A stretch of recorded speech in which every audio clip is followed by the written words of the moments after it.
Subscribe my channel. अगर आप भी अपने नाम का वीडियो बनवाना चाहते हैं तो अपना नाम कमेंट में ज़रूर बताएं। सुल्तान फरीदून का इकलौता बेटा था शहजादा उस्मान। उस्मान जवान, बहादुर और खुश मिजाज शहजादा था। उसकी आंखों में हमेशा एक अजीब सी मुस्कुराहट रहती थी, वो मुस्कुराहट जो देखने वाले का दिल जीत ले। पूरी सल्तनत के लोग उसे बहुत चाहते थे। एक दिन अचानक सुल्तान फरीदून बहुत बीमार पड़ गए। बुखार इतना तेज था कि पूरा जिस्म जल रहा था। महल के सबसे बड़े तबीब हकीम नासिर ने आकर देखा, नब्ज टटोली, आंखें जांची और फिर संजीदा चेहरे से कहा, महाराज को एक खास जंगली खरगोश का ताजा शोरबा चाहिए। वो खरगोश जो पहाड़ी जंगल में पाई जाती है, यही उनका इलाज है। शहजादा उस्मान एक लम्हा भी नहीं रुका। अपनी तलवार कमर पर बांधी, तीर कमान उठाई और बाप के माथे को प्यार से छू कर बोला, अब्बा जान, आप फिक्र ना करें, मैं अभी जाता हूँ और लेकर आता हूँ। सुल्तान ने कमजोर आवाज में कहा, बेटा, जंगल खतरनाक है, संभल कर जाना। आपके लिए कोई भी खतरा छोटा है अब्बा जान। उस्मान घोड़े पर सवार हुआ और पहाड़ी जंगल की तरफ रवाना हो गया। जंगल का रास्ता घना और पुरसुकून था। दरख्तों के पत्तों से छन छन कर धूप आ रही थी। परिंदे गा रहे थे। उस्मान घोड़े से उतरा और पैदल चलने लगा, खरगोश के निशानात ढूंढता हुआ। अचानक एक झाड़ी हिली और एक प्यारी सी सफेद खरगोश बाहर निकली। आंखें गुलाबी, कान लंबे और दौड़ने का अंदाज ऐसा कि हवा भी पीछे रह जाए। उस्मान ने तीर निकाला, लेकिन खरगोश इतनी तेजी से भागी कि तीर छोड़ने का मौका न मिला। उस्मान पीछे भागा, खरगोश भागती रही और अचानक एक बड़े पत्थर के नीचे गायब हो गई। उस्मान रुका, पत्थर के पास झुका। वहां एक तंग रास्ता था, नीचे को जाता हुआ। खरगोश इधर गई है, उसने सोचा। वो अंदर घुस गया और फिर उसे एहसास हुआ कि वो एक बहुत बड़ी गार में आ गया है। गार के अंदर अंधेरा था, दीवारें गीली और ठंडी थीं और हवा में एक अजीब सी बू थी। उस्मान आगे बढ़ा और अचानक गार के आखिर में उसे कुछ नजर आया जो उसने कभी नहीं देखा था। एक देव, इतना बड़ा कि सर गार की छत से लग रहा था। आंखें आग के अंगारे जैसी सुर्ख, हाथ इतने बड़े कि एक हाथ में पूरी गाय समा जाए। देव ने उस्मान को देखा और ऐसी गहरी गरजदार आवाज में हंसा कि पूरी गार हिल गई। ओह, तू मेरी खरगोश पकड़ने आया था, अब मैंने तुझे पकड़ लिया। लेकिन देव ने एक ही हाथ से उसे उठाया और गार के कोने में रखे एक बड़े लकड़ी के संदूक में बंद कर दिया। ऊपर से भारी ताला लगाया और चाबी अपने गले में डाल ली। आज रात तुझे खाऊंगा, अभी तो छोटा है, रात तक मोटा हो जाएगा। ये कहकर देव कहकहा लगाते हुए बाहर चला गया। संदूक के अंदर अंधेरा था। उस्मान ने हाथ पांव मारे, लेकिन संदूक बहुत मजबूत था। एक छोटे से सुराख से थोड़ी सी हवा आ रही थी। घंटे गुजरते गए। उस्मान अपने बीमार बाप के बारे में सोचता रहा। क्या वो ठीक होंगे? क्या वो कभी वापस जा पाएगा? अचानक बाहर से कदमों की आवाज आई, फिर ताले में चाबी की आवाज। संदूक का ढक्कन आहिस्ता से उठा और उस्मान ने देखा एक लड़की, लेकिन ऐसी लड़की जो उस्मान ने कभी देखी न थी, न ख्वाब में न हकीकत में। चांदनी जैसा चेहरा, लंबे काले बाल जो कमर तक आते थे, आंखें हिरण जैसी बड़ी और गहरी, और चेहरे पर ऐसी मुस्कुराहट जो देखने वाले का दिल थाम ले। वो थी शहजादी सोबिया। डरो नहीं, उसने आहिस्ता कहा, मैं दुश्मन नहीं हूँ। उस्मान हैरान होकर बोला, तो तुम यहाँ कैसे? और ये चाबी तुम्हारे पास कैसे? सोबिया ने एक ठंडी सांस ली और बोली, वो सफेद खरगोश जिसका तुमने पीछा किया, वो मैं थी। मैं एक शहजादी हूँ जिस पर जादू किया गया है। दिन को खरगोश बन जाती हूँ, रात को अपनी असल शक्ल में आती हूँ। ये देव मुझे अपने पास कैद रखता है। तुम मेरी वजह से इस मुसीबत में पड़े, इसलिए मैं तुम्हें आज़ाद करूँगी। उस्मान उसे देखता रहा और बेइख्तियार बोला, तुम इतनी खूबसूरत हो, मैं यहाँ हमेशा रहना चाहता हूँ। सोबिया के गाल सुर्ख हो गए, लेकिन उसने फौरन कहा, ये वक्त शायरी का नहीं, देव किसी भी वक्त वापस आ सकता है, जल्दी करो। लेकिन मैं तुम्हें यहाँ अकेले छोड़कर कैसे जाऊँ? सोबिया की आंखों में एक लम्हे के लिए उदासी आई। मेरी फिक्र मत करो, अभी भागो, वादा करो कि वापस आओगे। उस्मान ने सोबिया की आंखों में देखा और बोला, मैं वादा करता हूँ, जरूर वापस आऊंगा। और वो गार से निकलकर भागा। उस्मान जब महल पहुंचा तो बाहर से ही समझ गया। महल पर काले पर्दे लटक रहे थे, सिपाही सर झुकाए खड़े थे, कहीं से रोने की आवाजें आ रही थीं। सुल्तान फरीदून का इंतकाल हो चुका था। उस्मान के घुटने कांप गए। वो सीधा बाप के कमरे में गया और देर तक बैठा रोता रहा। तदफीन के बाद जब दरबार ने उसे तख्त पर बैठने को कहा तो उस्मान ने सिर्फ इतना कहा, अभी नहीं, मुझे थोड़ा वक्त चाहिए।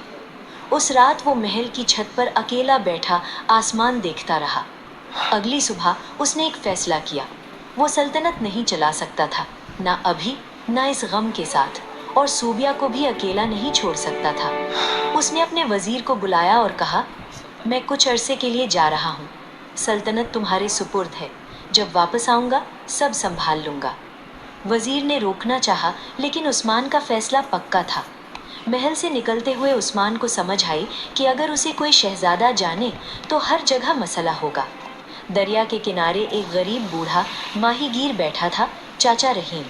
उस्मान ने उससे अपना कीमती लिबास देकर उसके फटे पुराने कपड़े लिए। चाचा रहीम ने हैरान होकर कहा, बेटा ये क्या कर रहे हो? चाचा, ये कपड़े तुम रखो और ये जाल भी दे दो मुझे। चाचा रहीम ने अपना पुराना जाल दिया और बोला, ये जाल आम नहीं, मेरे दादा का है, कहते हैं इस पर नेक लोगों की दुआ है, दुनिया की कोई मछली इसे नहीं तोड़ सकती। उस्मान ने जाल लिया, शुक्रिया अदा किया और चल दिया, एक आम माहीगीर की तरह, नंगे पांव, फटे कपड़ों में। हफ्तों बाद भटकते भटकते उस्मान एक बड़े शहर पहुंचा। शहर में बड़ी चहल पहल थी। महल पर रंगीन झंडे लहरा रहे थे, गलियों में मिठाइयाँ बट रही थीं और हर तरफ जश्न का माहौल था। एक शाही सवार घोड़े पर बैठा बार बार ऐलान कर रहा था, सुनो सुनो, बादशाह सलामत का फरमान है, हमारी शहजादी दुनिया की सबसे खूबसूरत शहजादी है और हमारे बादशाह मलिक काबूस का ये ऐलान पूरी दुनिया में गूंजेगा। उस्मान ने सुना और फौरन सूबिया का चेहरा उसके जहन में आ गया। ये नामुमकिन है, उसने सोचा, सूबिया जैसी खूबसूरत कोई नहीं हो सकती, पहले देखता तो हूँ। वो भीड़ के साथ महल के दरवाजे पर आ खड़ा हुआ। कुछ देर बाद एक लड़की बालकनी पर आई और हाथ हिलाया। लोग तालियां बजाने लगे। शहजादी नरगिस खूबसूरत थी, कोई शक नहीं, लेकिन इसकी नाक जरा टेढ़ी थी और वो सूबिया के सामने नहीं, बिल्कुल नहीं। उस्मान से रहा न गया।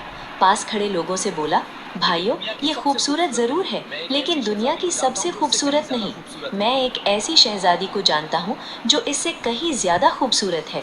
किसी ने शाही मुहाफिज को बताया और देखते ही देखते दो मुहाफिजों ने उस्मान को पकड़ लिया। उस्मान को घसीटते हुए दरबार में लाया गया। मलिक काबूस तख्त पर बैठा था, बड़ी सफ़ेद दाढ़ी, सख्त आंखें और माथे पर बल। तुम वो माहीगीर हो जिसने कहा मेरी बेटी दुनिया की सबसे खूबसूरत नहीं? जी महाराज, उस्मान ने सर उठाकर कहा। दरबार में सन्नाटा छा गया, कोई इतनी जुर्रत से बात नहीं करता था। मलिक काबूस ने गुस्से से कहा, तुम्हारी ये जुर्रत? मैं अभी हुक्म दूं कि तुम्हारा सर कलम कर दिया जाए। महाराज, आपने खुद कहा है कि आप इंसाफ पसंद बादशाह हैं, उस्मान ने पुरसुकून आवाज में कहा। तो फिर मुझे मौका दें, साबित कर दूं। मलिक काबूस ने आंखें तंग की। ठीक है, 2 हफ्ते, अगर तुमने वो शहजादी मेरे दरबार में पेश ना की जो मेरी बेटी से ज्यादा खूबसूरत हो तो तुम्हारी गर्दन उड़ा दी जाएगी। उस्मान ने सर झुकाया। मंजूर है महाराज, 2 हफ्ते बाद रात का जश्न तैयार रखें। उस्मान फौरन अपने जंगल की तरफ भागा। दिल में एक ही ख्याल था, सोबिया कहाँ है, क्या वो ठीक है? जंगल पहुंचा तो देखा सैलाब आ चुका था, पानी ने सब कुछ बदल दिया था। वो पत्थर भी नजर नहीं आ रहा था जहां से गार का रास्ता था। उस्मान घंटों ढूंढता रहा, खोदता रहा, हाथों से मिट्टी हटाता रहा। आखिरकार एक जगह जमीन जरा मुख्तलिफ लगी। उसने जोर लगाया और एक भारी लोहे का दरवाज़ा नजर आया। उस्मान ने मुट्ठी बंद की और जोर जोर से दस्तक दी। कुछ देर खामोशी रही, फिर दरवाज़ा बहुत आहिस्ता से एक उंगल खुला और एक बूढ़ी औरत का चेहरा नजर आया। छोटी छोटी आंखें, चेहरे पर झुर्रियां, लेकिन आंखों में जहानत और मोहब्बत। ये थी आया जरीना, सोबिया की दाया और सबसे काबिल एतमाद साथी। आया जरीना ने उस्मान को सर से पांव तक देखा, फिर उसकी आंखों में झांका और दरवाज़ा खोल दिया। आओ बेटा, मैंने पहचान लिया तुम्हें।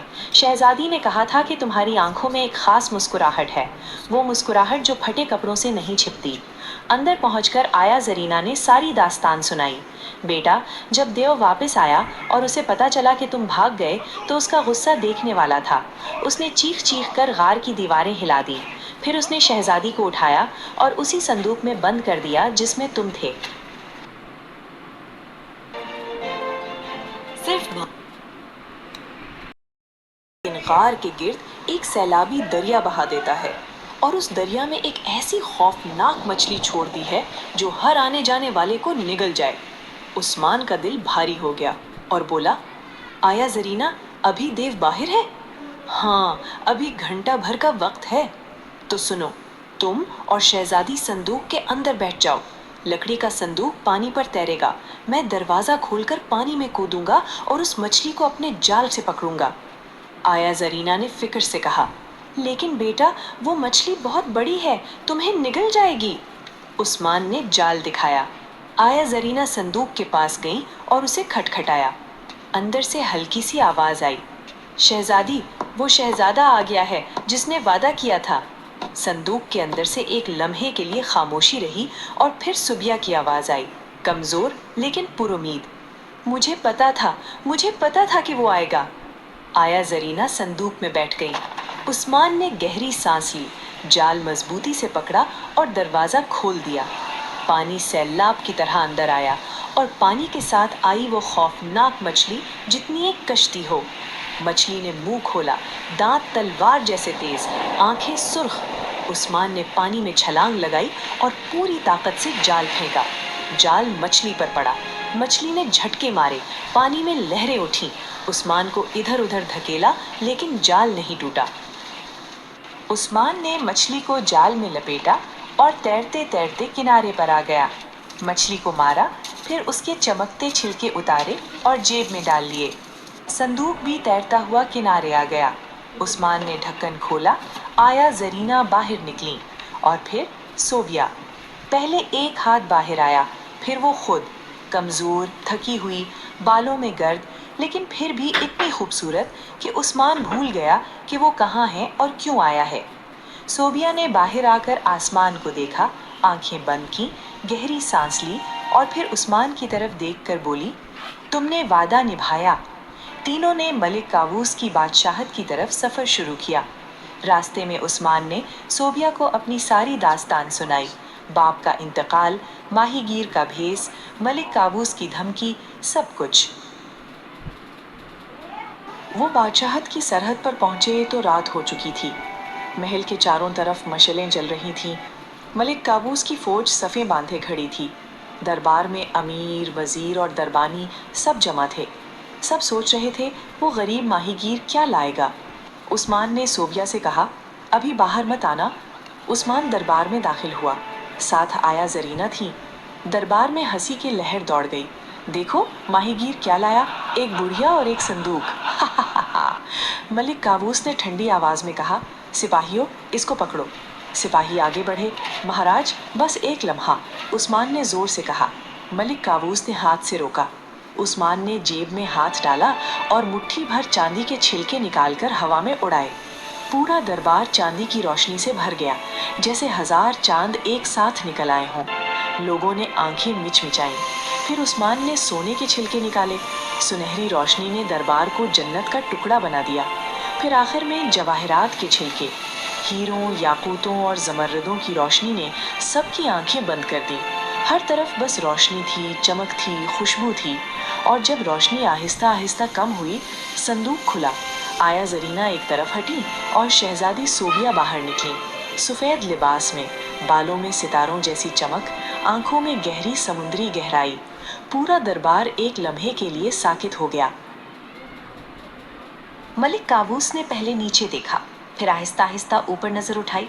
دیر تک خاموش رہا، پھر گہری سانس لے کر بولا، تم نے جیت لیا ماہی گیر، میری بیٹی واقعی دنیا کی سب سے خوبصورت نہیں، میں خود دیکھ رہا ہوں اس شہزادی کے سامنے وہ کچھ نہیں۔ دربار میں سناٹا تھا، پھر ملک کاووس نے کہا، لیکن تم ماہی گیر نہیں ہو، تمہاری آنکھیں اور انداز بتاتا ہے کہ تم کون ہو، بتاؤ اصل میں کون ہو؟ عثمان نے سر اٹھایا اور کہا، میں شہزادہ عثمان ہوں، سلطنت گلشن کا ولی عہد۔ دربار میں سرگوشیاں شروع ہو گئیں۔ ملک کاووس نے لمبی سانس لی اور بولا، شہزادہ عثمان، تم نے ایک ناممکن کام کیا، میں شکست مانتا ہوں۔ عثمان، صوبیہ اور آیا زرینہ سلطنت گلشن کی طرف روانہ ہوئے۔ راستے میں صوبیہ نے عثمان سے پوچھا، اب آگے کیا ہوگا؟